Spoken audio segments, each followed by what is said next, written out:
Hoje inicia a votação propriamente dita da reforma da Previdência. Esse caminhar, desde a chegada da proposta enviada pelo Executivo à Câmara dos Deputados, foram dias muito intensos de discussões, debates, e nós, particularmente, tivemos que assumir uma discussão e uma luta incansável em relação às questões das pessoas com deficiência, que é um público-alvo que nós defendemos aqui dentro da Câmara dos Deputados e que também os próprios parlamentares confiaram em mim a discussão que se deu tanto com o governo como o relator da matéria. Foram muitas reuniões de bastidores, muitas reuniões com técnicos e com o próprio relator, para chegarmos no texto que será apreciado no plenário da Câmara dos Deputados.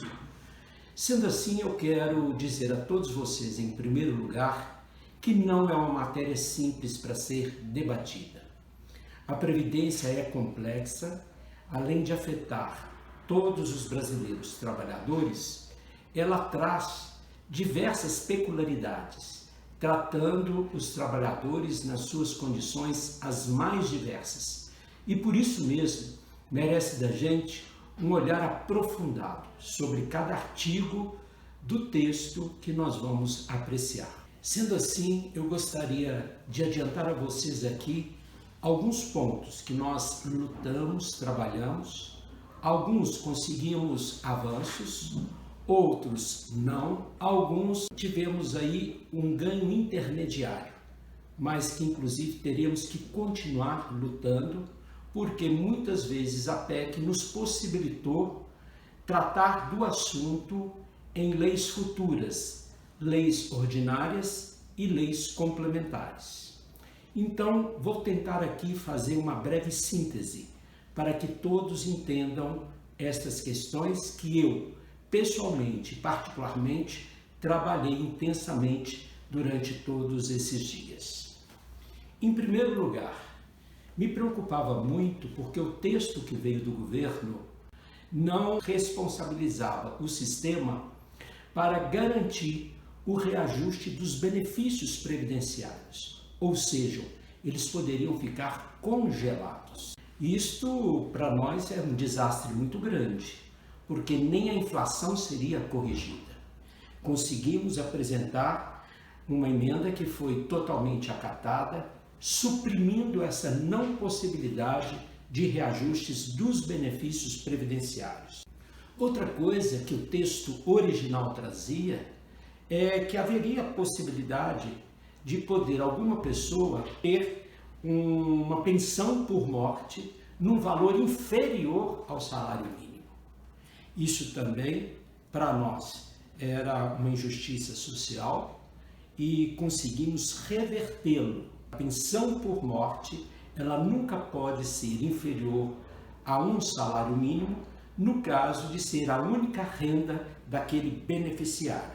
Outra coisa muito grave que veio é porque o texto previa que quando havia algum acesso ao benefício por via da justiça, a proposta determinava que o judiciário tinha que determinar a fonte de receita para pagar aquele benefício via judicial. Isso é um absurdo, porque o judiciário não faz orçamento e não é a competência dele poder prever esses recursos orçamentários. Conseguimos então retirar isso do texto, ou seja, a justiça pode intervir nos casos que realmente são identificados que as pessoas têm direito e podem ser beneficiadas pela proteção do Estado brasileiro. Outro assunto muito debatido foi o benefício de prestação continuada, chamado BPC, que alcança e atinge tanto pessoas com deficiência como pessoas idosas que não têm como prover o seu sustento, e assim a lei define. Eles queriam mexer nisso, não só mexendo nos valores, ampliando a idade para que essa pessoa possa ter acesso, no caso dos idosos. Conseguimos retirar isso tudo e o cálculo do BPC e o acesso pela idade e pela pessoa com deficiência se mantém como é nos dias de hoje. Isso foi muito positivo. Fomos surpreendidos pela última hora de constitucionalizar o corte de renda de 1/4 do salário mínimo. O que é isso? Hoje, a lei prevê que para a pessoa acessar o BPC, tem que se comprovar que a renda familiar é inferior a 1/4 de salário mínimo por pessoa daquela família. Mas isso não estava na Constituição. E a gente sempre lutava e luta aqui para ampliar essa renda per capita. Então isso nos pegou de surpresa no último texto do voto do relator. Tivemos que brigar muito com isso. Talvez foi um dos dias mais tensos nossos e não conseguimos retirar totalmente a constitucionalização de 1/4, mas conseguimos incluir também na constitucionalização que esse critério de 1/4 pode prevalecer, porém tem a possibilidade de ser estendido a outras pessoas quando comprovado outros tipos de vulnerabilidades previstas em lei. Lei essa, inclusive, que eu já tenho um projeto tramitando na Câmara dos Deputados e eu tenho um compromisso do presidente da Câmara, Rodrigo Maia, que na primeira semana de agosto esse projeto de lei vai ser votado em plenário. Com isso, conseguimos manter até então um equilíbrio entre renda e possibilidade de avaliação de vulnerabilidades biológicas, ou seja, físicas, de doença, a avaliação também psíquica da pessoa, como ela lida com essa sua situação e o que o afeta emocionalmente, e também avaliar o contexto social, onde ela vive, que serviços ela acessa, que serviço ela tem próximo da sua casa, por exemplo. É uma lei que a gente construiu e que nós desejamos que ela possa ser referência para a concessão de BPC a partir da aprovação. Veio previsto também o auxílio inclusão, constitucionalizando esse auxílio. Nós entendemos que a constitucionalização que eles queriam, eles estavam fazendo com que esse auxílio inclusão fosse de um valor muito pequeno para o beneficiário. Então nós achamos melhor tirar isso da Constituição e que essa matéria seja regulamentada posteriormente através de lei, já que tem também projetos de leis tramitando aqui na Câmara dos Deputados, inclusive eu sou relator desse projeto de lei. Outro assunto relevante, no meu ponto de vista, é a aposentadoria por incapacidade. O governo mandou uma proposta para cá que teria direito à integralidade da aposentadoria por incapacidade apenas quando o trabalhador era cometido de algo que levasse a essa incapacidade no local de trabalho. Acho isso extremamente injusto, porque a pessoa não escolhe aonde ela vai se tornar incapaz. Um acidente na rua, por exemplo, que não é no local de trabalho, não permitiria e não permite a essa pessoa a integralidade da aposentadoria.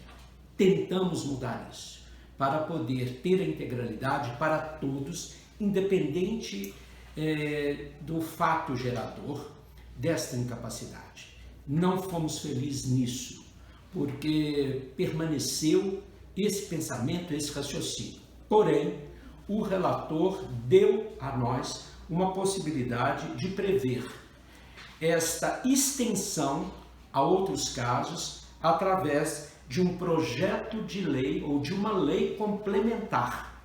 E teremos então, a partir da aprovação da PEC, a discussão de leis complementares que talvez nós possamos corrigir aquilo que não foi acatado pela emenda constitucional. Outra questão importante é a aposentadoria especial das pessoas com deficiência.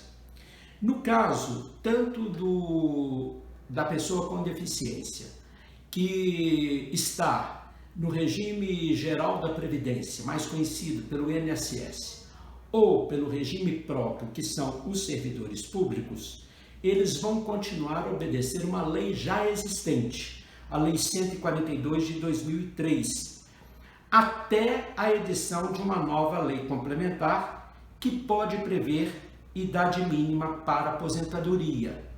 Então, sendo assim, essa aposentadoria especial, ela ainda vai ser fruto de amplo debate numa proposta de lei futura. Enquanto isto, permanece o que está já previsto na legislação brasileira. Pensão por morte. Eu sou muito questionado sobre isso. As famílias ficam muito aflitas sobre essa questão. Talvez seja uma questão que tenhamos tido uma vitória. Uma vitória, no meu entendimento, até positiva, apesar de não ser como todo mundo queria. Mas o que está prevalecendo hoje? Tanto as pessoas com deficiência intelectual, mental ou deficiências graves terá 100% da aposentadoria recebida pelo caso seus pais, por exemplo. Quando um filho é deficiente, os pais morrem e a essas categorias de deficiência que eu fiz referência, repetindo, intelectual, mental ou grave, terão 100% da aposentadoria recebida pelo segurado. Então, se a pessoa já recebeu uma aposentadoria cheia, isso vai ser transferido para o seu filho, até o limite do regime geral da Previdência, ou seja, terá um teto. Isso alcança a grande maioria das pessoas com deficiência do regime geral do INSS.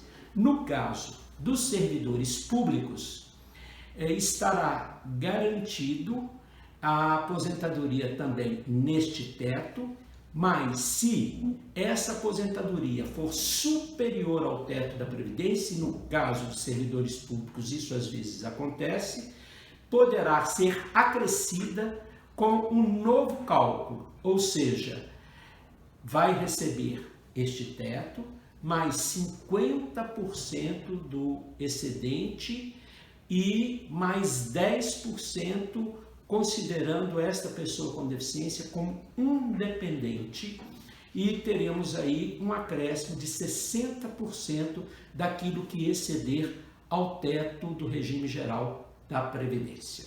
Em relação à acumulação de benefícios.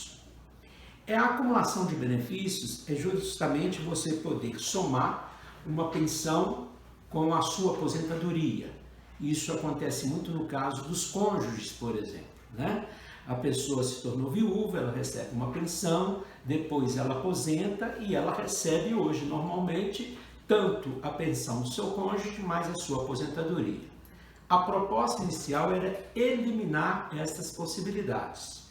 Isso também cria uma situação complexa, porque o nível de vida das pessoas, o poder aquisitivo dessa família cai às vezes assustadoramente quando isso acontece.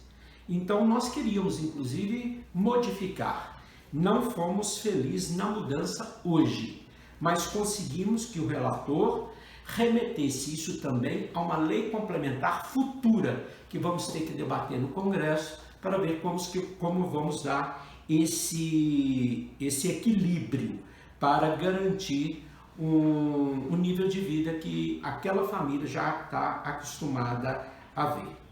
No caso de acumulação de mais de uma pensão por morte, por exemplo, um filho, dependente, uma pessoa com deficiência, hoje ele recebe às vezes a pensão da mãe e do pai quando perde ambos. Isto vai ser vedado, para a grande maioria das pessoas, para os cônjuges, para os companheiros. Ela vai ter que escolher aquela pensão ou aposentadoria maior, e a emenda constitucional é omissa em relação aos filhos dependentes, Então este é um assunto também que, vamos dizer, está em stand-by, não está da forma que a gente gostaria que estivesse. E outra questão importante, Os trabalhadores expostos a agentes nocivos. São aquelas pessoas que têm funções extremamente perigosas, que comprometem a sua saúde, por exemplo, né?